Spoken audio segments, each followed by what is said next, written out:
It's June 8th, 1996. This is the 121st commencement from the University of Washington in Seattle.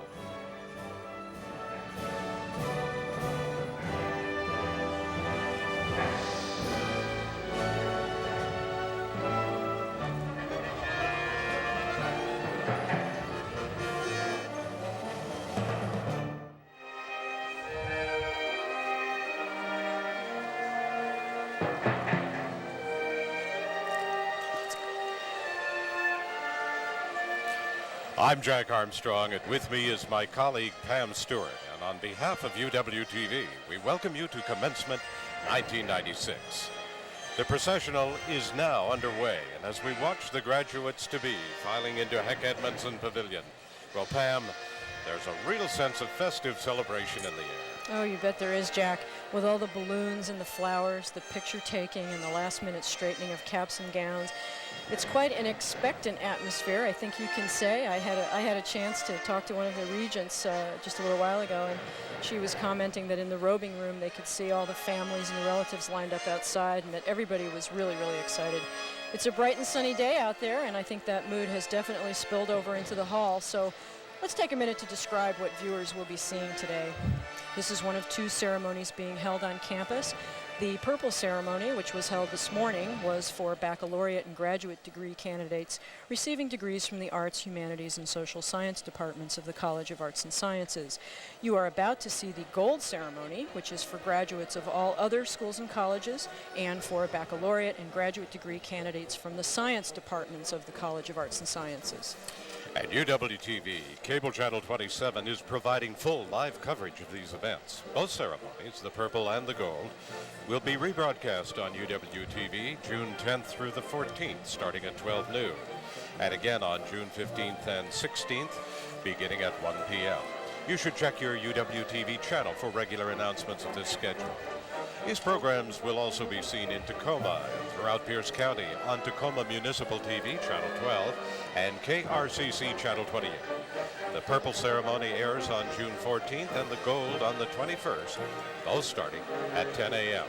And for the first time, UWTV's coverage of these events will be available to folks viewing from east of the mountains. For those of you living in and around Wenatchee, TCI Cable Channel 12 will retelevise both ceremonies on June 9th, beginning at 1 o'clock in the afternoon.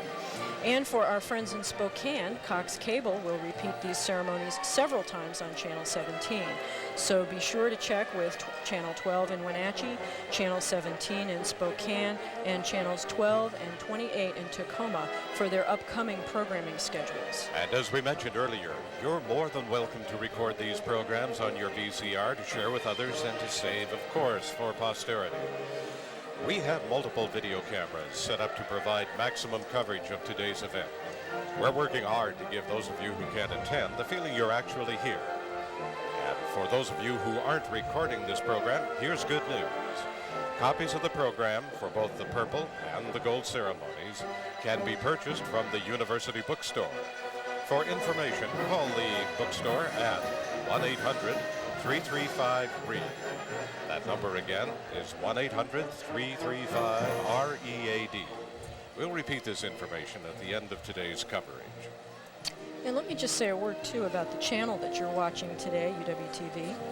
UWTV is a television programming source and internet site developed as a multimedia resource for learning by the University of Washington. The majority of the programs you will see on UWTV are original and non-commercial productions of this channel. UWTV is available on Cable Channel 27 in the greater Seattle and Puget Sound region, and by the end of this year, its resources will also be cablecast to viewers in the Wenatchee area and in Spokane.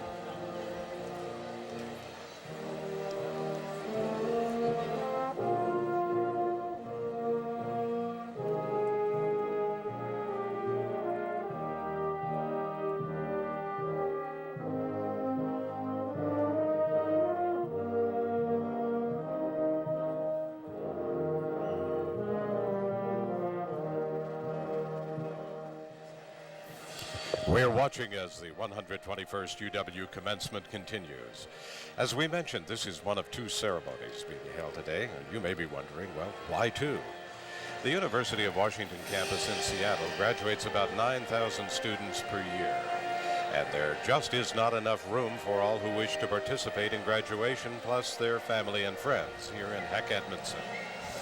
And there is an overflow of an estimated 1,000 people viewing next door in the Pavilion Edition on closed-circuit TV. But you know, Jack, this condition didn't always exist. In fact, back in the 60s, the percentage of graduating students actually wanting to take part in these formal ceremonies reached an all-time low, about 18%. But that rate has climbed steadily over the years, and in 1986, the university finally had to go to 2 ceremonies. This year, we are experiencing an all-time high participation rate of 52%. Contrast that to the 18 I just mentioned about the 60s. And if my calculations are correct, Jack, that's a grand total for the day, graduates, family, and friends, of over 20,000. Wow. And, you know, I've heard that if it goes much higher, we may have to go to 3 ceremonies. I don't know. That's an awful lot of shows for us to do. Well, Pam, whatever it takes from morning till night, we'll be here. Right. Today, fortunately, we only go through till the late afternoon. And speaking of shows, let me briefly outline what we'll be seeing and hearing here today. Right now, we're watching the processional. When the formal program begins, University Marshal and Professor of Philosophy Ron Moore will convene the proceedings. Next, University President Richard McCormick will introduce the regents, followed by special awards presentations and recognition of the student body president. This year, we're honored to have U.S. Senator Bill Bradley here to present the commencement address. It promises to be an excellent program. But the culmination of it all, no doubt, will be the conferring of the undergraduate and graduate degrees. At that time, each graduating student will be called forward to receive his or her diploma. As the conferring of degrees is completed, the University Marshal will offer some final words, after which we'll all be treated to a traditional, you can bet it's going to be an emotional, rendering of the alma mater. Wrap up our coverage of today's ceremonies with the recessional, as each of our gleeful, relieved graduates, clutching degree in hand, heads out of the pavilion and into an afternoon and evening of celebration with family and friends. And for some of these students, it will be their second celebration of the week. A number of academic departments and a few of the schools and colleges held separate ceremonies prior to this, and their graduates, of course, can participate in this larger ceremony here today. Oh, I don't know about you, Jack, but I'm all for extending celebrations as long as you can. Well, so am I, Pam, because what follows next is that job of finding a job. Right. Celebrating is a lot more fun, normally. You bet. We should mention that right now, what you're hearing in the background is the processional medley. It's a wonderful piece, performed for us today by students from the School of Music's Wind Ensemble, under the direction of Professor Timothy Salzman. And when we were talking earlier about the large number of graduates wanting to take part in this event and how this has resulted in the need for 2 ceremonies, I was thinking about something we learned doing this program last year, Jack, and that's about the first ever graduating class of the University of Washington. I don't think space for graduation was a problem then, do you? No, Pam, I would say that really is an understatement. Now, you know, of course, that the university was founded on November 4th, 1861, and graduated its first student some 15 years later. Oh, of course I knew that. I knew you knew that. But what everyone may not know is that the first graduating class of 1876 consisted of exactly 1 student. Her name was Clara McCarty. She later cemented her place in the history books by becoming the first woman to be elected superintendent of schools in Pierce County. And it's in honor of her status as the UW's first alumna that the McCarty Hall dormitory is named after her. Well, actually, I do know a little something of Clara McCarty and her time here at the U. For example, can you believe that in Clara's day, tuition was the princely sum of $30 whole a year? I think even accounting for more than a century's worth of inflation, that was a pretty good deal. Of course, the university's resources were a lot more limited in those days, since they had to be shipped from back east around Tierra del Fuego. Now, you remember that, Sort of don't you? around the horn. Your geography? There Very comes good. my geography. Very good, Jack. Very good. Textbooks were also in short supply, and not to mention such things as we've always taken for granted, like pen and ink. Well, the university has grown and changed since Clara's day. Nobody could have anticipated all of this or picture it. But today, they could look back. They'd see that the university comprises 16 schools and colleges located on the 700-acre main campus in Seattle and on campuses in Tacoma and Bothell. About 50,000 people converge daily on the main campus to study and work, and about half of those are undergraduates. And many of you may not be familiar with the university's two newest campuses that Jack just mentioned, UW-Tacoma and UW-Bothell. So let's take this opportunity to give you a bit of a background on them. The University of Washington campus in Tacoma is in its 6th year of operation and has graduated nearly 900 students, over 200 of them just this past Wednesday night, in fact. The Tacoma campus offers upper division and master's level degree programs in business, education, nursing, and liberal studies. New programs being considered are degrees in engineering and society and justice, and a master's degree in social work. In 1997, just next year, the UW-Tacoma will move into its permanent facility, which is in the heart of the newly refurbished Academic and Cultural Center in downtown Tacoma. And for those of you familiar with Tacoma, that area consists of the Union Station, the brand new Washington State Historical Society Museum, and the proposed International Museum of Modern Glass. So if you're interested in obtaining further information about the University of Washington Tacoma, you can call the number that you're seeing now on the screen, 1-800-736-7750. Again, that's that number, 1-800-736-7750. And tomorrow, the University of Washington Bothell will graduate more than 200 students to add to its growing alumni population, now well over 700.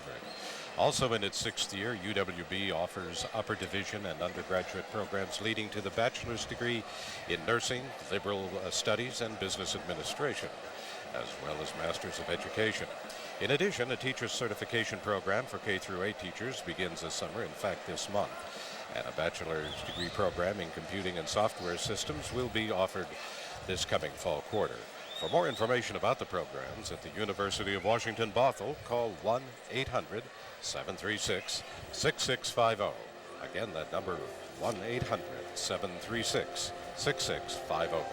And our congratulations to the 1996 graduates of those two campuses. Jack, when we were talking earlier about the first UW graduate in 1876, Clara McCarty, did you know that she didn't actually attend the university at its current site? Well, I had a sense that it wasn't right here. That's right. The university actually started in the heart of downtown Seattle on the site of what is now the Four Seasons Olympic Hotel. In fact, it didn't move to its current site on Lake Washington until 1895, and that's when the first campus building, Denny Hall, was opened. Well, here's a little more physical development history for everybody. The formal plan for the development of the campus was conceived by the famous landscape planners of the day, the Olmsted brothers, for the 1909 Alaska-Yukon Pacific Exposition.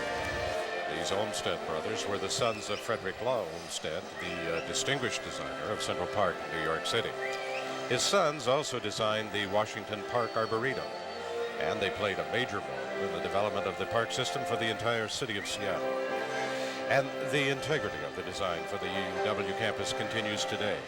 For those of you who have had an opportunity to visit the campus, you'll recognize the vista leading from Red Square with a view towards Mount Rainier. Well, that was the signature element of the Olmsted plan, and it's been preserved ever since. And from that very first building in 1895, the campus has now grown to over 200 buildings, comprising about 14 million gross square feet. The campus has its own central heating and cooling system, a 7-mile system of underground utility tunnels, and just a whole lot of other physical attributes that make it pretty much akin to a small city, with 15,000 faculty and staff, plus an enrollment of around 34,000 students. Well, I guess you could say the university's presence is definitely felt. You certainly can't say that. And when we were digging into this, the interesting information about the buildings, we found out that this building we're in right now, Grand Old Heck Edmondson Pavilion, is really one of the very interesting places on the campus. And here's a trivia question for you, Pam. What year was the pavilion built? And before you answer, I can tell you it was even before my time. Okay, let me guess. 1927. You knew that answer all along. Oh, I thought I could fool you. You probably can.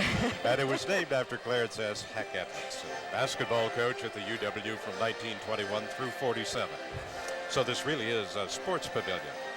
But once a year, it's taken over and transformed for this rite of passage that we're viewing today. Wow, I'm amazed. 26 years as a basketball coach here. That's got to be the longest tenure of any coach at this university. But, well, I guess we'll have to check on that fact. Getting back to what you just said, though, you're absolutely right.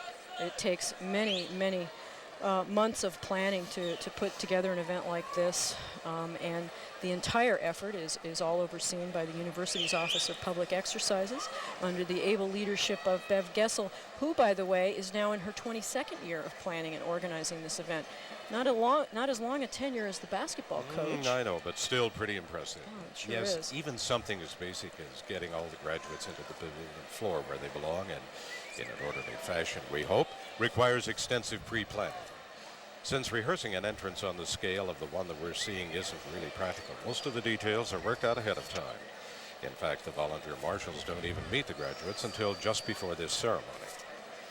Yeah, no less impressive is the way this arena has been transformed. For those of you used to watching sporting events, it takes a whole month to get this place ready. The existing basketball court has to be removed, the floor underneath cleaned, the stage, the flags, the banners, the carpets installed, and a whole host of other details, including, I should mention, disability access at the ground level and a sign language interpreter for the hearing impaired on the stage.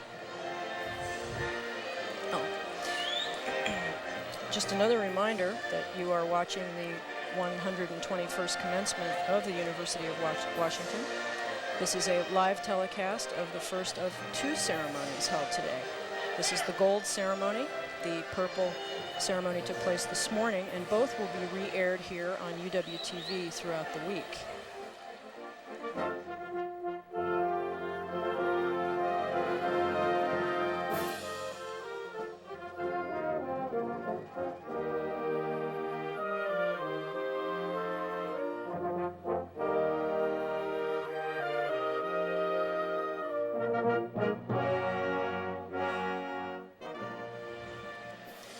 You know, Jack, the richness of the gowns and the hoods worn by the graduates certainly adds to the feeling of pomp and circumstance here today, don't you think? Oh, I agree with you, Pam. The colors and designs are really eye-catching, from those dark black, rich, deep satins through a whole cascade and rainbow of colors, right up to the bright reds and scarlets that are down around the floor.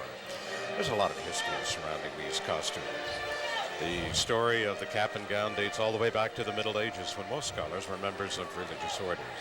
And at that time, caps and long hooded gowns were worn for warmth in the cold, drafty 12th century buildings. I think we could have used some of those this spring with the they're weather still that we've around, had. aren't they? One source even says that the hoods were worn by begging friars and shaped like a sort of a bag to hold alms or goods. I wonder if any of our graduates will pick up some gratuities along the day. You never know. Way today. We'll see. In any case, they continue to be worn at commencement ceremonies like this one as the traditional symbols of academic life. And here at the UW, the bachelor's and master's gowns are black.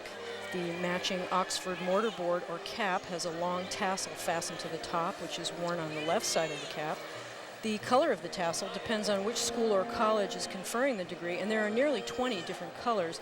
For example, students being awarded a Bachelor of Arts degree wear a white tassel, Bachelor of Science wear gold and yellow, Business Administration sapphire blue, Engineering orange, and there are many, many others which you'll be seeing today. Doctoral candidates wear the purple gown and official UW tab. In addition, all advanced degree candidates wear the academic hood, signifying their exceptional scholarly achievement. The colors of the master's hoods are, like the tassels, distinctive of the candidate's earned degree. The doctoral hood of bright satin purple and gold reflects the colors of the University of Washington. And the doctoral hoods are longer and have wider trim than do the master's hoods. Now, you may have noticed, as we've been talking, the dais, or the stage at the front, still empty. This is where the President's Party and the Dean's Party will be seated. There you can see it now. A number of whom will be introduced by the President during the formal proceedings. Among those being honored today are this year's recipients of the Outstanding Public Service Award, Distinguished Teaching Awards, Excellence in Teaching Awards, Alumnus Summa Laude Dignatus, and the President's Medal. And I'm not giving any of these names away. Oh, and I'm really impressed, but most of all, Pam, I'm impressed with your Latin. Well, I didn't get it quite right. In my high school Latin, I barely got through all Gaul is divided into three parts. Do you remember that? Oh, you mean Gallia est omnis divisa in partes tres, don't you, Jack? Yes. I should have known that was coming, shouldn't I? Anyway, also seated on the dais will be the faculty members serving as commencement marshals. Now, these are the folks you've been seeing directing the traffic down on the floor as the graduates are filing in. These marshals each represent a different department of the university. And in this crowd, everyone's a VIP, parents, relatives, and friends. And what a crowd it is. As we said earlier, about 10,000 altogether in each of the two ceremonies.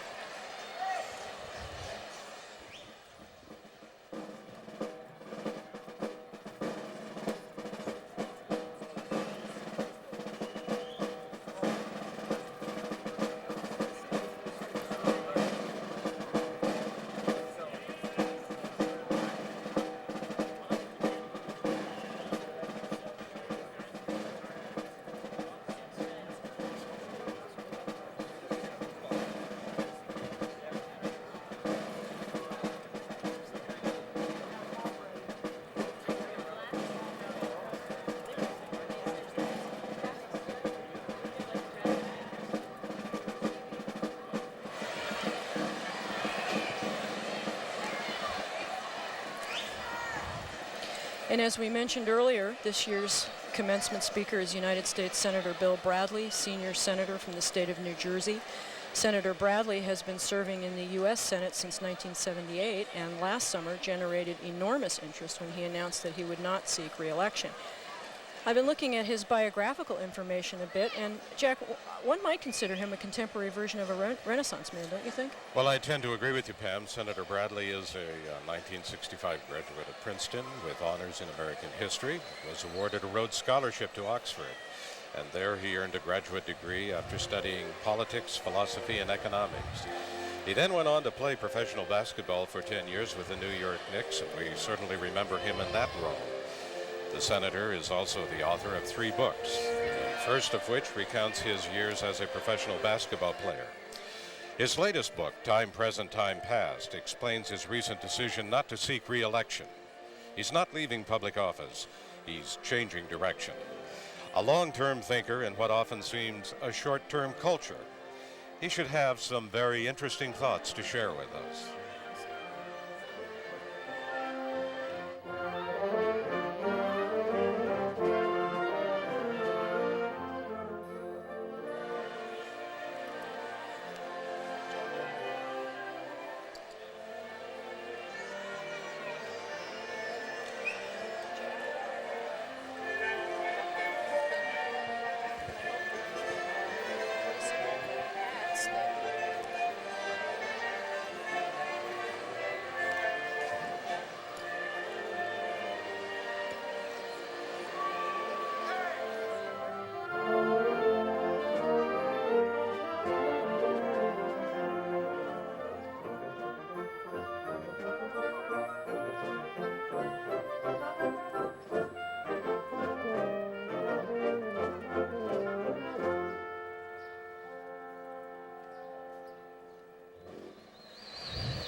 This is the 121st commencement, the University of Washington.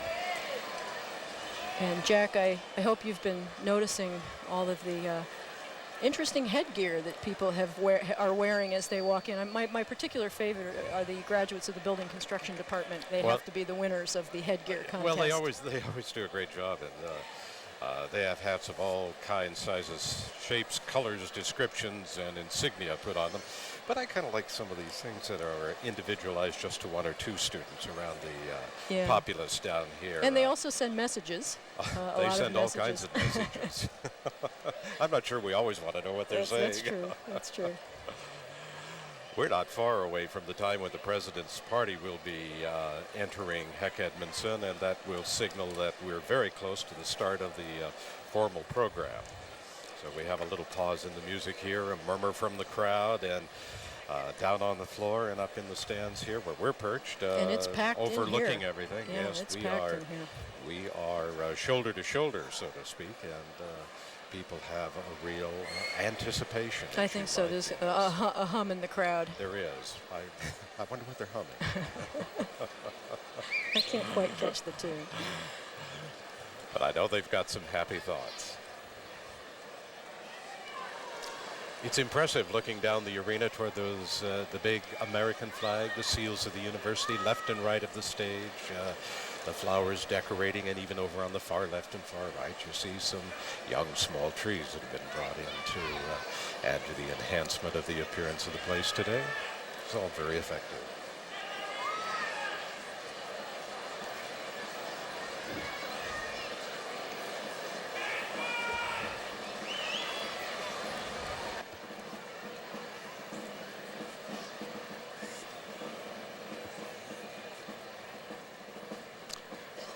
Well, there's one we like to see, that Go Sonics. All right. Having fun.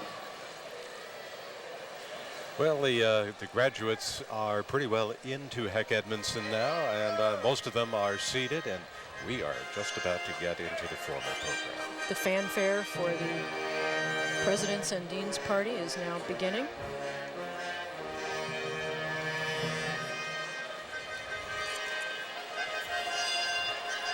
And they are now entering the stadium floor.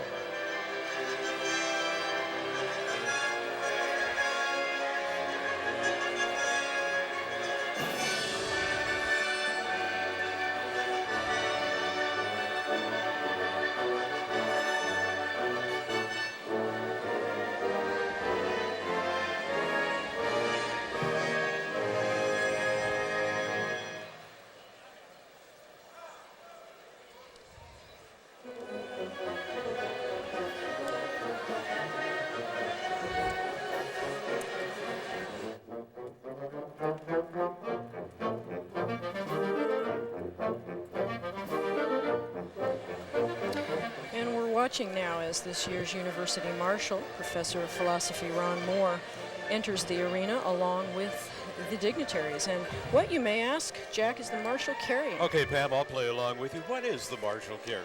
Well, that is the University Mace. Back in 1961, it was presented to the university in honor of its centennial by the Alumni Association. Since that time, it's become a regular fixture in official university ceremonies, and the rest of the time, it is on display in the Regents' Room in Gerberding Hall. Well, if I know my medieval history, and I think I do, the mace was not only a menacing weapon, but a symbol of status and authority as well. That's right, and so it follows that, in symbolic terms at least, an appearance here by the University Mace means that the day's proceedings have been duly and officially sanctioned by the powers that be. Well, that's a relief. We're underway. And this particular mace is a most decorative one indeed. We're now looking at a close-up of it. Its shaft is made of dark rosewood, decorated in gold. The entire mace weighs 5 pounds and is about 3 feet long. As we get closer to the top, you can see the triangular headpiece of gold-plated sterling silver, and that's capped by a miniature reproduction of a prominent feature on campus, Drumheller Fountain. Now we're seeing a close-up view of the triangular headpiece, on each side of which is an engraving. This one shows the seal of the University of Washington. This side is a representation of the original university building on the old territorial campus.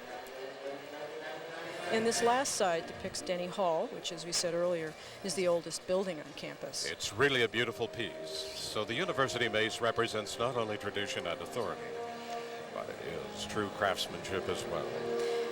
And the mace is just a part of the pomp and circumstance that we are witnessing right now, as this pavilion, this very full pavilion, anticipates the start of the ceremony.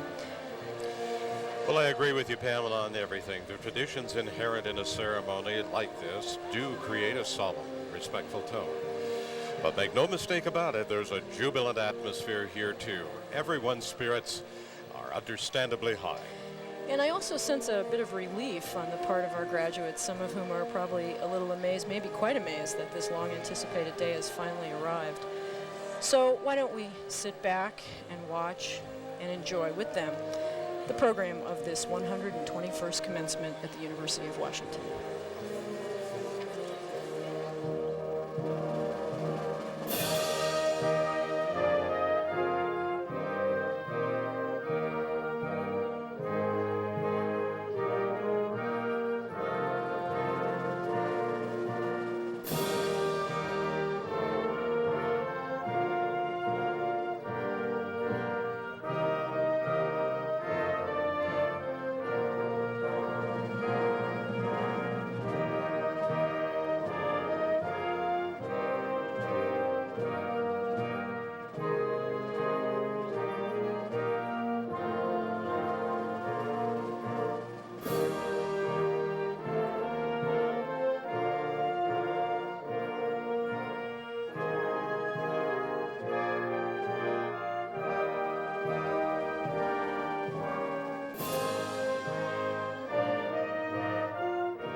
be seated.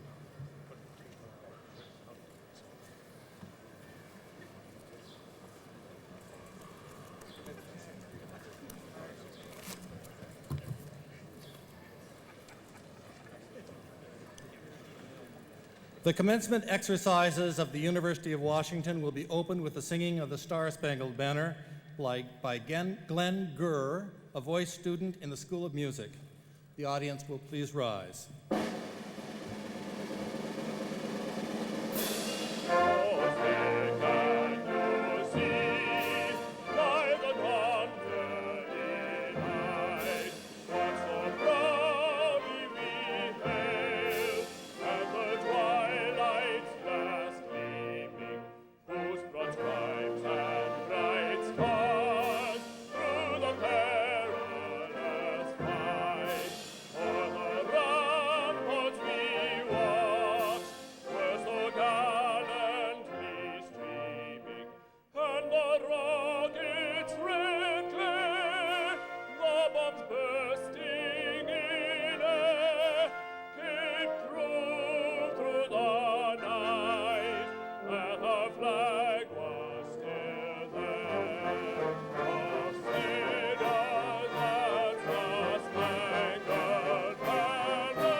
Please be seated.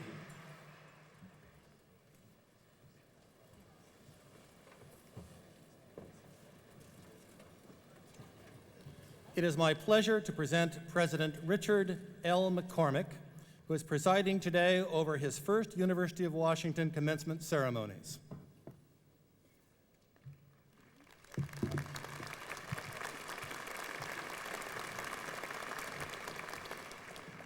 Welcome to the 121st commencement ceremony of the University of Washington.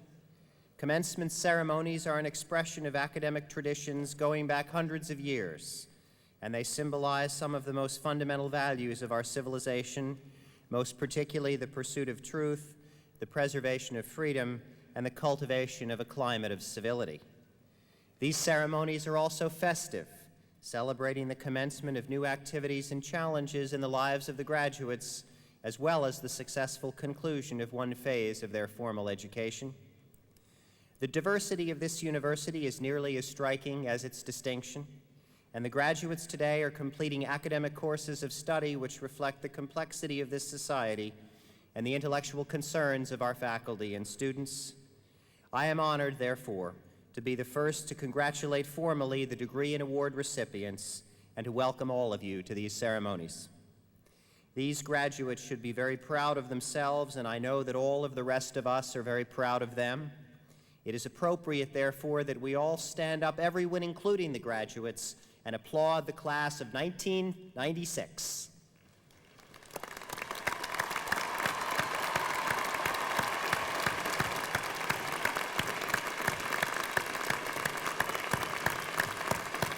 And now, I think the graduates should applaud their families and friends who have supported them through the years.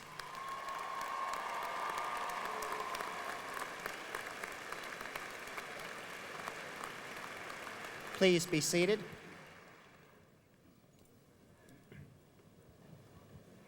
Some statistics may be of interest to you. Over the past academic year, more than 6,000 students have earned the bachelor's degree, and more than 8,700 new degrees overall have been awarded by the University of Washington. About 54% of the bachelor's and 50% of the master's degrees were earned by women. 50% of the new lawyers are women, as are 37% of the new physicians and 33% of the new dentists. 37% of the PhDs were also earned by women.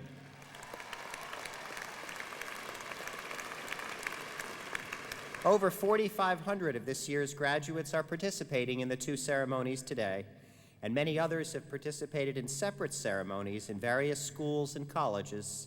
Some are doing both. Each year, the number of students participating in these ceremonies has increased, and as far as we can tell, the number this year is the largest in the history of the university. We are very pleased to have you and your families and your friends here. We now hold two ceremonies. This morning, a ceremony was held for the College of Arts and Sciences, Arts, Humanities, and Social Science departments. This afternoon, we honor graduates of the science departments in the College of Arts and Sciences and graduates of the university's other schools and colleges. The splendid music you have been listening to during the processional, and which you will be hearing more of later in the program, is being provided for us this afternoon by students from the School of Music's Wind Ensemble under the direction of Professor Timothy Salzman. As you can tell, they are gifted musicians, and we greatly appreciate their participation here today.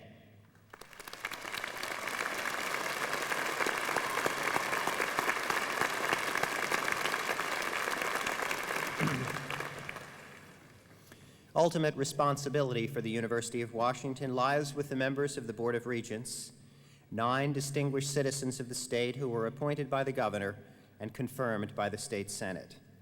These dedicated men and women serve without pay and devote countless hours each year to the welfare of our university. 7 of our regents are with us this afternoon, and I would like to introduce them to you at this time. Scott Oakey, President. Daniel J. Evans, Vice President. Mari J. Clack.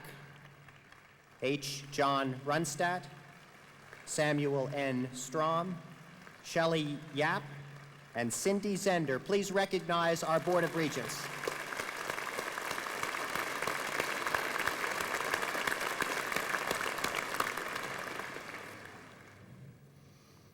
In addition to the regents, we have seated on the platform this afternoon the chief academic and administrative officers of the university, including the provost, whom you will meet in a moment, the vice presidents, the deans of the schools and colleges, who will be introduced in due course, the leadership of the Faculty Senate, the elected student leadership on campus, the president of the Alumni Association, and faculty members, professors emeriti, and other representatives from the various schools, colleges, and departments of the university. I would also like to acknowledge more than 150 members of the faculty here today serving as commencement marshals. Their names are listed on page 9 of the commencement program. Now I would like to say a few words directly to today's graduates. We are deeply proud of you and your achievements. This ceremony expresses that pride, and as I noted before, it also affirms some of the values for which our university stands. This is a good thing for us to do together, to gather here, to put on these robes, to speak a bit more formally than usual, and to remind ourselves and each other what we believe in truth, in learning, in the application of knowledge to human problems, and in the civic sphere in which we all must be constructive partners. After today, as graduates of the University of Washington, you must share with all of us, with your professors, and with all who have gone before you, the responsibility for protecting and sustaining our university. Together, we must transmit it with beauty and distinction unimpaired to future generations of our state citizens, so that all who follow you on this platform will have the same opportunity for an excellent education here that you have enjoyed. I am confident that each of you will share in this responsibility for our university. The Chief Academic and Budget Officer of the University of Washington is Acting Provost David Thorud. Provost Thorud will present this year's Teaching and Public Service Awards.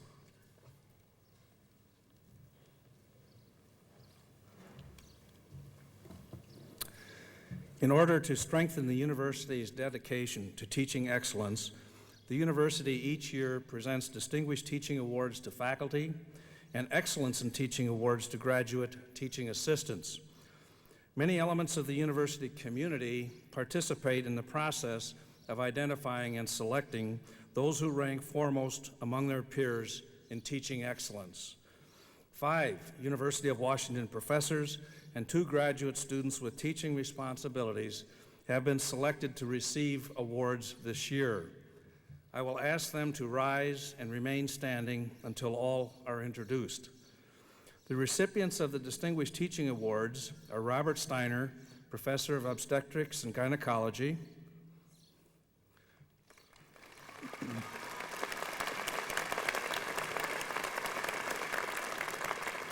George Bridges, Associate Professor of Sociology,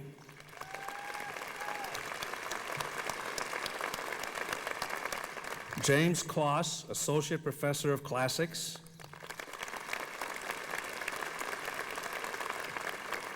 Victoria Lawson, Associate Professor of Geography,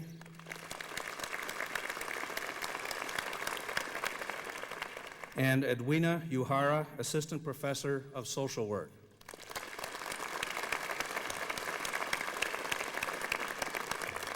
The recipients of the Excellence in Teaching Awards are Anshawn Olareya, who could not be with us today, but he is a teaching assistant in linguistics and Romance languages. And the other winner is Linda Stevens, teaching assistant in sociology.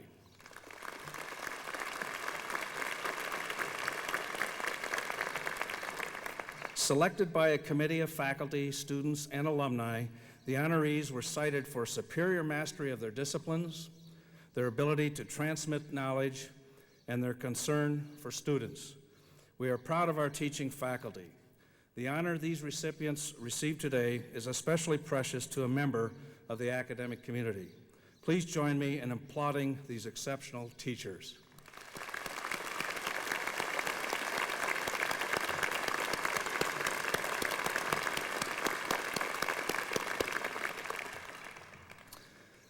The university also presents an award in recognition of outstanding public service on the part of a university faculty or staff member. This year's recipient is Diana Wilkie, Associate Professor of Nursing. Would Professor Wilkie please stand?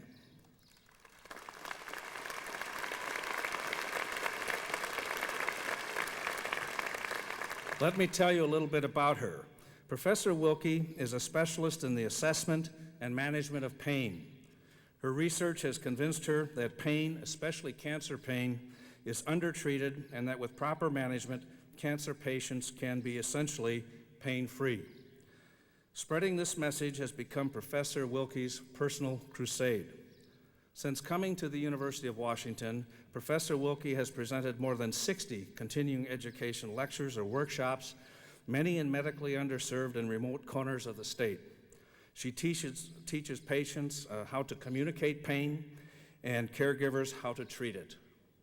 When offered an honorarium for these talks, she typically asked that the funds be used instead to allow more nursing students to attend. Wherever she speaks or consults, Professor Wilkie volunteers her phone number for personal consultation. Nurses around the state regularly seek her counsel, freely and generously given, about their most severely afflicted patients. She has written a handbook on pain management and spearheaded the creation of a self-contained pain management workshop that can be used by nurses anywhere in Washington. For remarkable efforts to her knowledge at the service of the community, to put her knowledge to the service of the community, to alleviate suffering, and to carry her battle against pain into the widest possible public arena, the University of Washington commends her.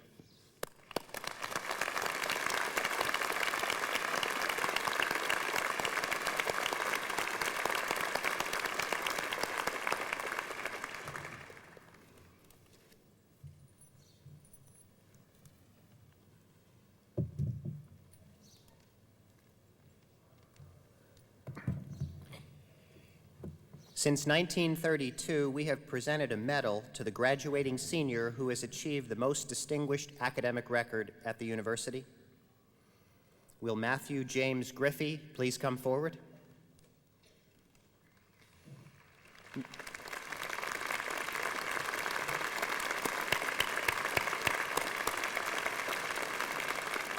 Matthew started school in Salt Lake City and then, thanks to Boeing, moved to Seattle with his family in 1981.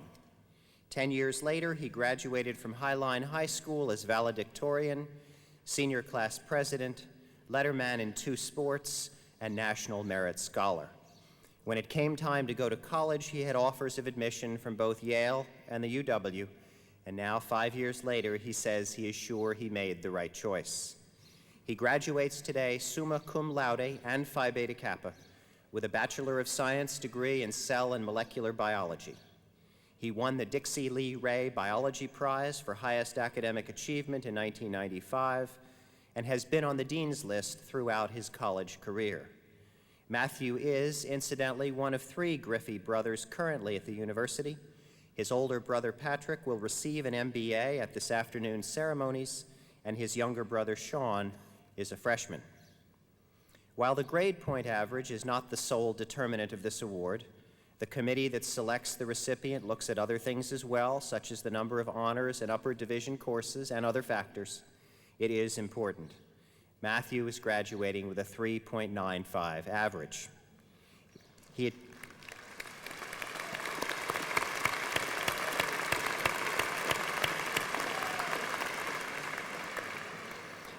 achieved this record while deliberately balancing his science courses with classes in the humanities, including upper-level courses in German and classics. About his experience as a first grader in an open classroom in Salt Lake City, Matthew recalls, "I was taught to address my teachers by their first names. I never had to raise my hand to ask a question, and I spent many happy hours reading in the loft and singing songs about saving whales. I also learned that I had a personal responsibility for my education, and I believe that this lesson has influenced my style of learning all my life." It is clear from Matthew's accomplishments how much he benefited from that first grade experience. This summer, Matthew will continue at the University of Washington as a post-baccalaureate student in philosophy. He plans eventually to do graduate work in medical genetics and to become a professional genetics counselor. It is my pleasure to present you, Matthew, this medal in recognition of your outstanding achievements at the university.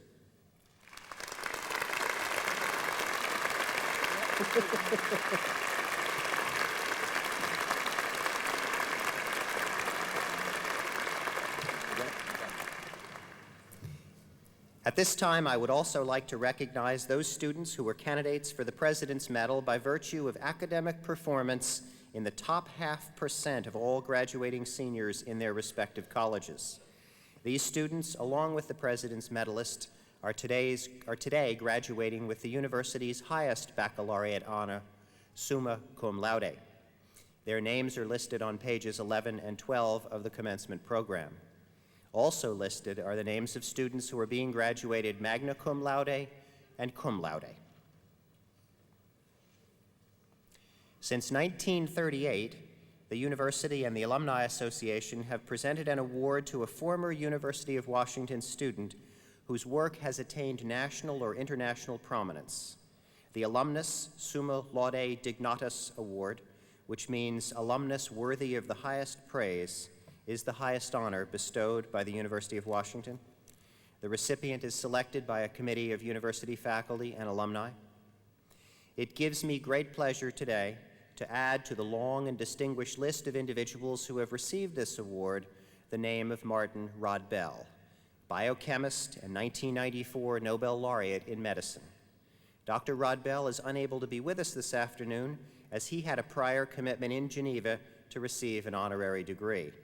He was able to be here to receive his award this past Thursday at the university's annual recognition reception and award ceremony. I therefore invite Judd Kirk, president of the Alumni Association, to step to the lectern and receive the award on Dr. Rodbell's behalf. Dr. Rodbell grew up in Baltimore and earned a BA degree from the Johns Hopkins University in 1949. He received a PhD degree from the University of Washington Department of Biochemistry in 1954 under the supervision of Professor Don Hanahan.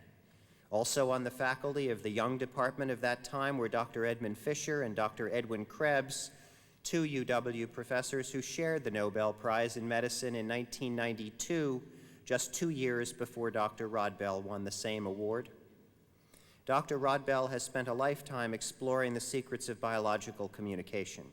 Working mainly in various agencies of the National Institutes of Health, He and his research teams made groundbreaking discoveries about the way in which cells translate and respond to signals. He originated the concept of signal transduction, which describes the specific molecular process by which incoming information turns cell functions on or off. Dr. Rodbell's elegant research has greatly enhanced our understanding of the way cells work. It may also advance the treatment of certain diseases such as cholera, diabetes, alcoholism, and pituitary cancer that seem to be related to malfunctions of the process he discovered. Biological communication, Dr. Rodbell has written, is a complex meshwork of structures joined in a community of effort for which my life and those of my colleagues is a metaphor. For his extraordinary contributions to the community of effort that is science, and for his brilliant probing of the processes of life, his alma mater honors him as its 1996 alumnus summa laude dignatus.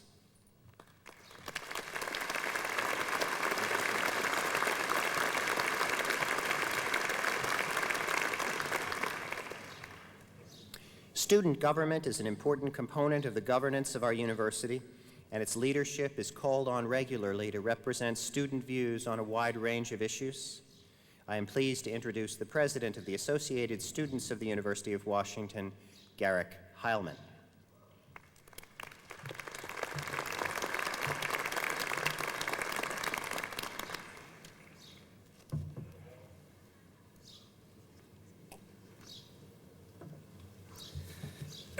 All right, thank you, President McCormick.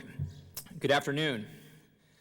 Today is a day where students, faculty, family, and community can all declare victory.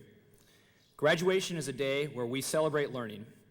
And with that, I'd like to present the top 10 things that this graduating class has learned while at the University of Washington. So without further ado, the top 10. Number 10, Hub Burgers make great hockey pucks. Number 9, when it comes to books, it seems the more you spend, the less you read.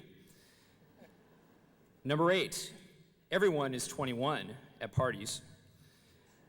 Number 7, yes, a human being actually can survive a full week on top ramen alone. Number 6, the most important equation is kissing up to your professor times 10 weeks equals 4.0. Of course, none of these have a shred of truth to them whatsoever. Number 5, the most commonly heard phrase is, pizza time, can you hold please? Number 4, life's amended 3 guarantees are taxes, death, and skyrocketing tuition.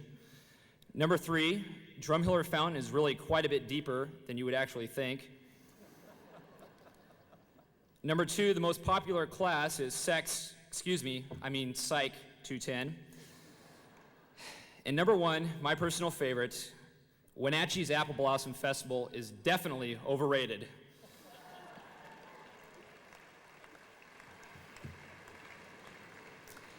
On a more serious note, I would like to share with you a thought expressed by former President Theodore Roosevelt. TR once said, "It is not the critic who counts, not the man who points out how the strong man stumbled or where the doer of deeds could have done better. The credit belongs to the man who is actually in the arena, whose face is marred by dust and sweat and blood, who strives valiantly, who errs and comes short again and again, who knows the great enthusiasms, the great devotions, and spends himself in a worthy cause, who at the best knows in the end the triumph of high achievement, and who at the worst, if he fails, at least fails while daring greatly, so that his place shall never be with those cold and timid souls who know neither victory nor defeat." I want to wish a special thanks to all of you, a personal special thanks to my family, which is somewhere out there in the sea of people. The best of luck to all the graduates, and go Sonics. Thank you.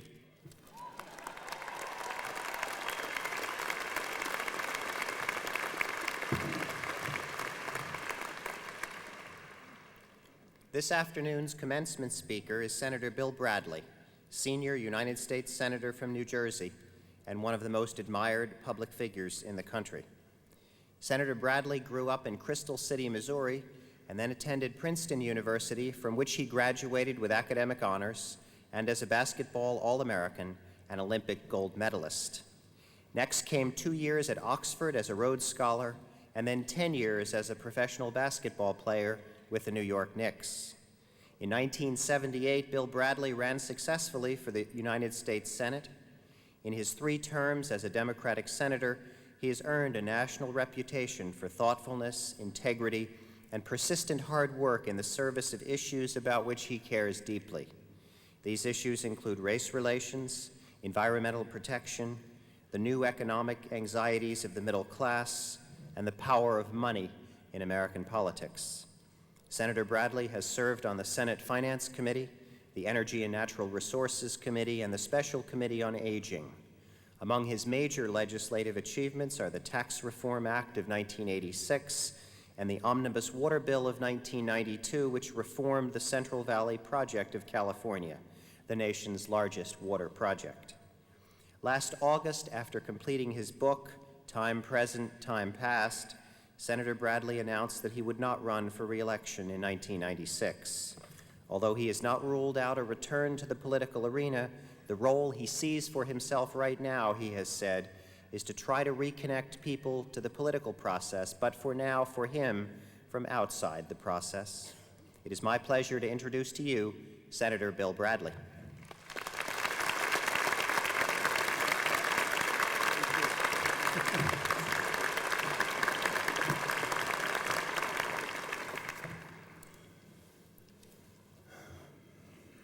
I want to try to be politically correct today and touch all bases, show sufficient respect for everyone that is here. So let me begin by paying my respects to President McCormick, Provost Thurud, Dean Simpson, members of the class of 1996, faculty, parents of the class of 1996, President of the Board of Regents, Oki, the Board of Regents, borrowing from the work of Gary Trudeau, board members of the Regents,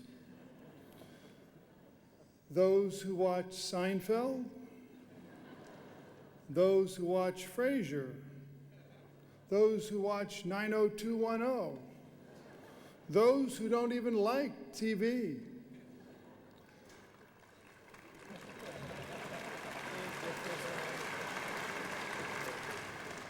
Those who are fans of and admirers of Sean Kemp.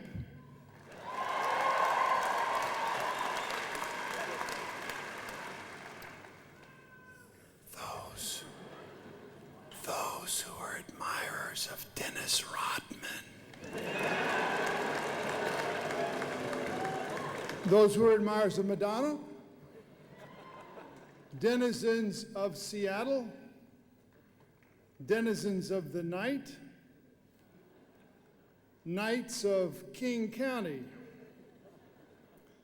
People of class. Classy people. People of color. Colorful people. People of height. The vertically constrained. People of hair. The differently coiffed. The optically challenged. The temporarily sighted. The insightful.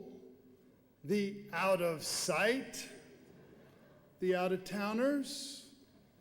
The Afrocentrics. The Eurocentrics. The Eurocentrics with Eurail passes. The eccentrically inclined. The sexually disinclined. People of sex.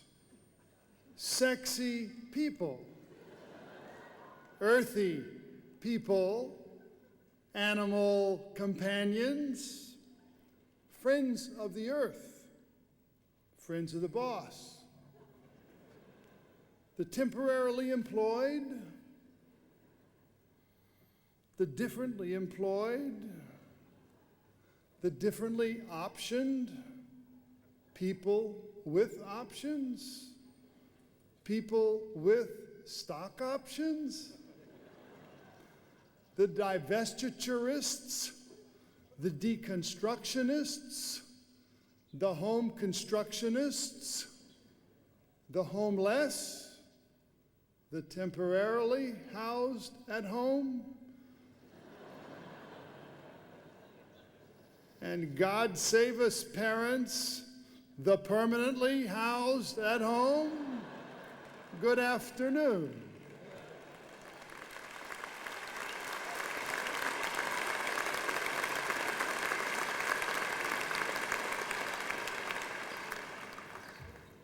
I want to offer my congratulations to the graduating class of 1996 and to the parents and friends who are here today, and I appreciate very much the opportunity being asked to share in your graduation. I know that many of the parents who are here today look at the soon-to-be graduates still as 5-year-old terrors on family vacations or 9-year-olds at the breakfast table, and I know that the parents are full of a jumble of emotions that somewhere orient between pride, a sense of loss, and relief. And I am very pleased to share this day with you. Let me begin by telling you a story about a woman named Dorothy Bradley, no relation. Dorothy Bradley ran for governor of Montana in 1992.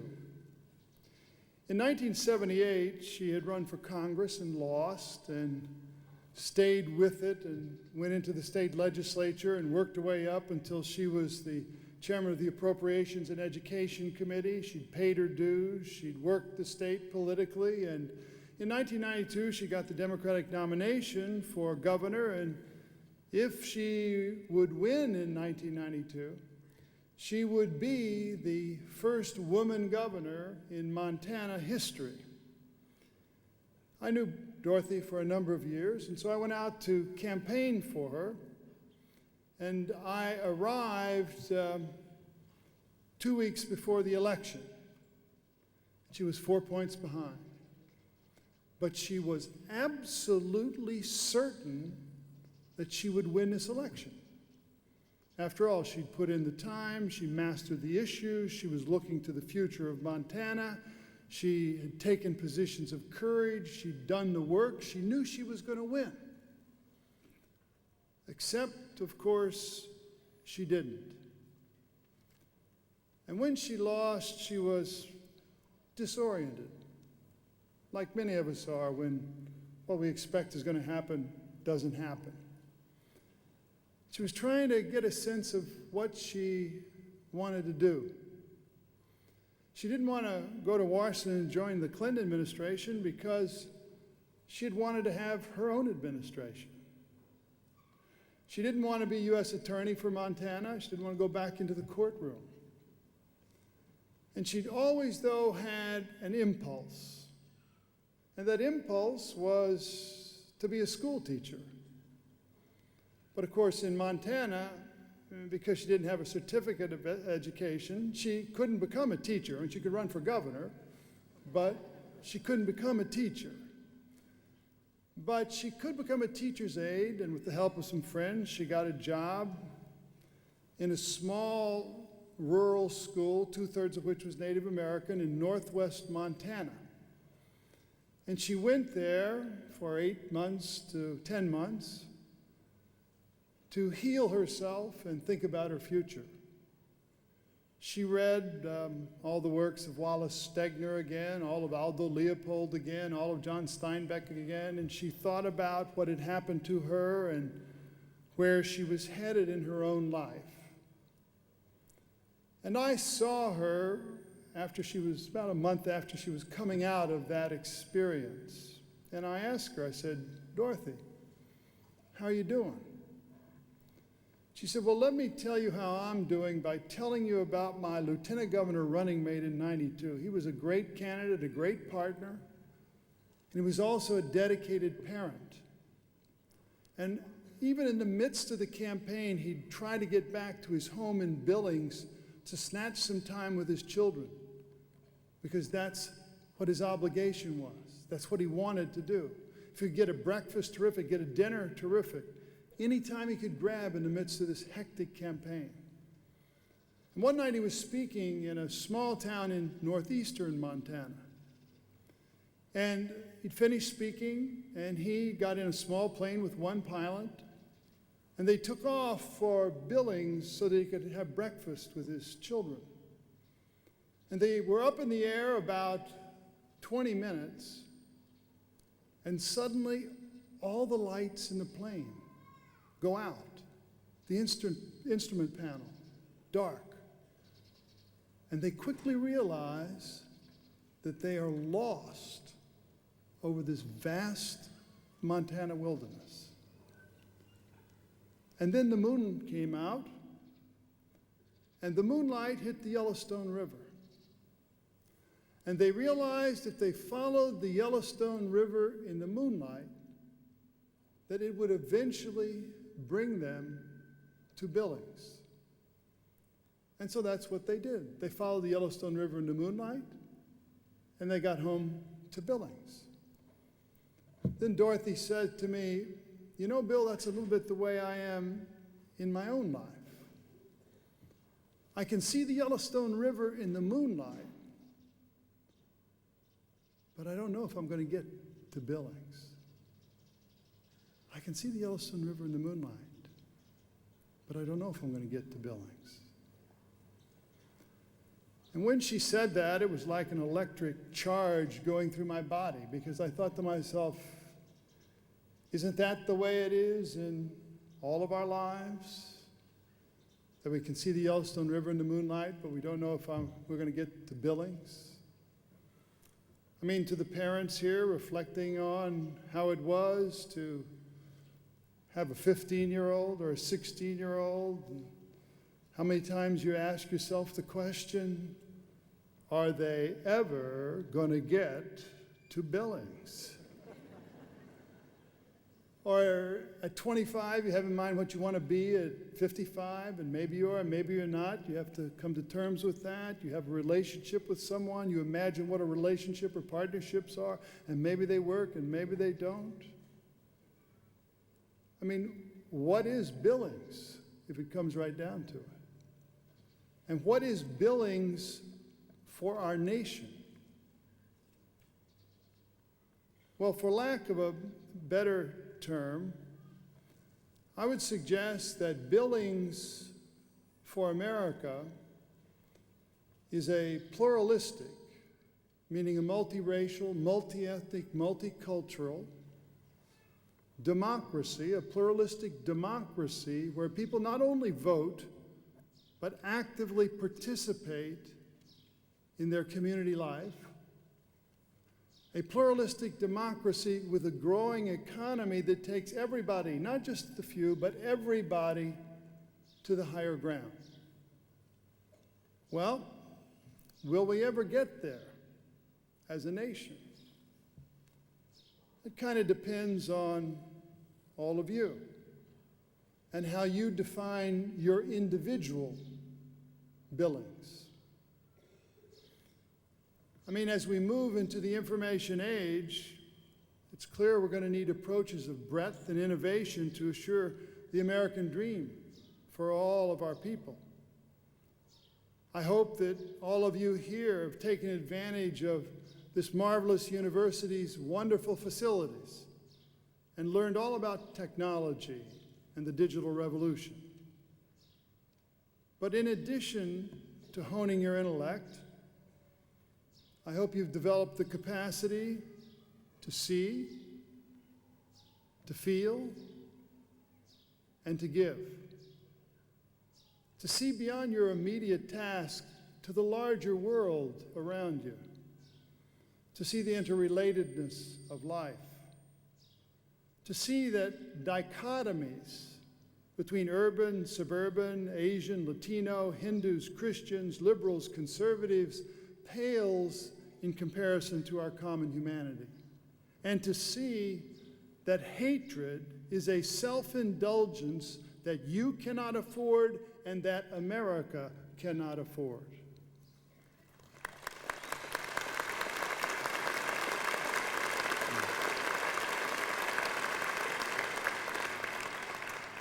I also hope that you've learned how to feel a neighbor's pain and suffering as well as her joy, to feel a family member's love and return it in full measure, to feel your own strengths and weaknesses, and from that knowledge, face the future with clarity. Finally, I hope you've developed the capacity and the inclination to give without expectation of return. And this last hope, admittedly, is fundamentally spiritual. The Librarian of Congress, James Billington, has written, "We are a fallible species on a fragile planet, living at the intersection between the natural and the supernatural, forever seeking mastery, yet always confronting mystery. In such a situation, we need all the guidebooks we can get." That's why having true convictions doesn't require you to be a true believer, and why remaining open to learn from another person's truth expands your own horizons. As Diana Eck has written, God really encounters us in the lives of people of other faiths. For instance, I think of Gandhi's example of a love that puts one's life on the line for justice because one sees both justice and love are inseparable, one being the social manifestation of the other. A moral compass and a guiding set of convictions is even more crucial for your generation confronting this rapid technological transformation. There's a great deal of talk these days, and some reality, a lot of the reality, about the wonders of the internet, the digital revolution, and the gigantic productivity bonuses that will bring us even greater wealth. And it's true. In times past, national wealth rested on natural resources, abundance of labor and capital, but now, more and more, it rests on knowledge, and capital follows knowledge. If you doubt the global nature of this phenomenon or the generational gap that exists in understanding its potential, let me tell you a story. I have a friend named Chidambaram. Till recently, he was India's Minister of Commerce.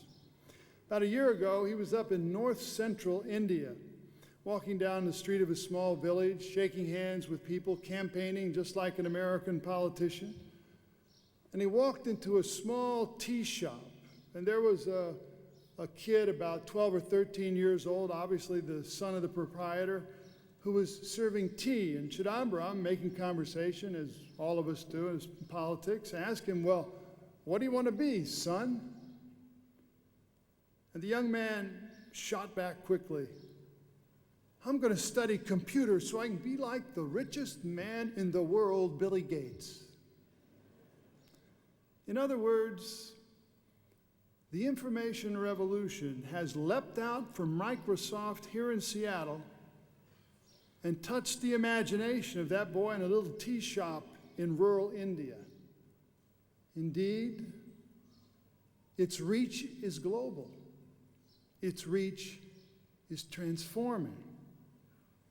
And that means, as Abraham Lincoln said of his times, that the dogmas of the quiet past are inadequate to the stormy present. And as our case is new, so we must think anew and act anew. In such a global economy, driven by the genius of the young, power is no longer hierarchical. It shifts down to the knowledge worker.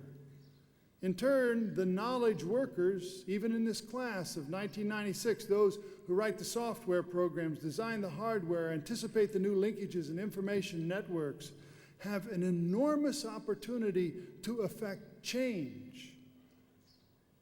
But how you use this power depends on your values. Henry David Thoreau once said about the telegraph, "It's an improved means to an unimproved end." Well, being able to transmit massive amounts of information in nanoseconds will mean nothing if we lose our humanity in the process. If we are at each other's throats, a faster knife simply will lead to more killing.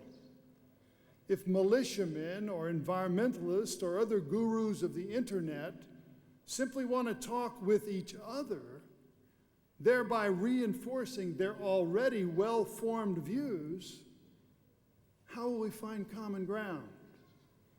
How will we learn from those who believe differently than we do? How will we all be better off? If, on the other hand, the brightest talent recoils from working for a corporation that pollutes, or one that remains unappreciative of diversity or mistreats its laid-off employees, then the corporation will suffer because it won't attract the knowledge, talent it needs to raise the capital for its growth. In other words, today, you can champion diversity, a vibrant economy, and environmental security, and you can win. But in America today, a burgeoning information economy exists alongside seemingly intractable social problems that are beyond the reach of knowledge workers. These are problems that are going to take personal contact to solve. The internet can't mentor a child, serve as a surrogate parent, read to the elderly, nurse the sick, transport the handicapped, start a dance troupe, a little league team, a poetry reading group. These are needs that are only going to be met by another person in someone's life.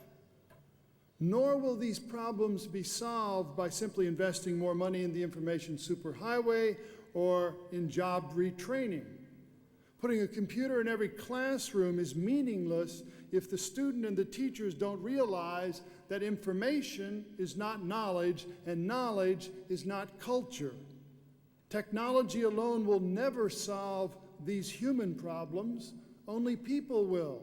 And the irony is, even the internet itself will depend increasingly on trust.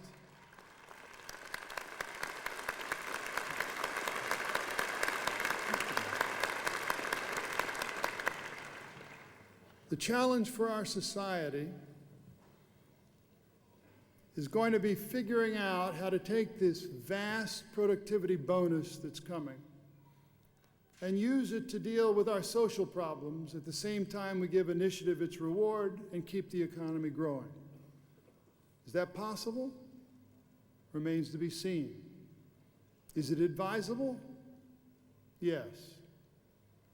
To find some way to infuse a part of that productivity bonus into the institutions of civil society, the churches, PTAs, and community development corporations, so that people of integrity can do more of what they're doing now. That is a worthy challenge for the class of 1996.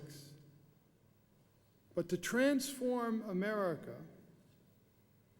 to do well economically at the same time you do good socially, you have to have, in addition to intelligence, a deeper purpose in your life.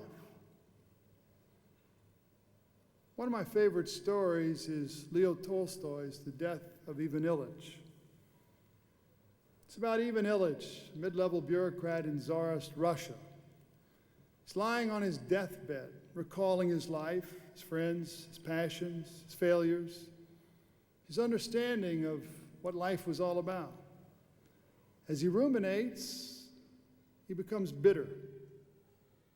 Finally, he wonders whether his whole life had been led in vain, and all the things that all the highest placed people admired have been false, whether his scarcely noticeable impulses, those which he immediately suppressed, have been true, and all else false. To transform America, or even that part of America which is your own life, takes the strength to follow these scarcely noticeable impulses, those which sometimes take you far from the crowd, but which are truest in each of us.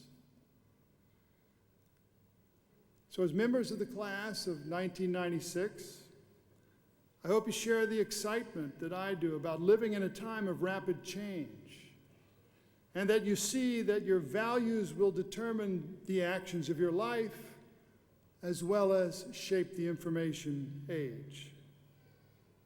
But I ask you to pledge to yourself not to live only in the private solitude of your personal accomplishments.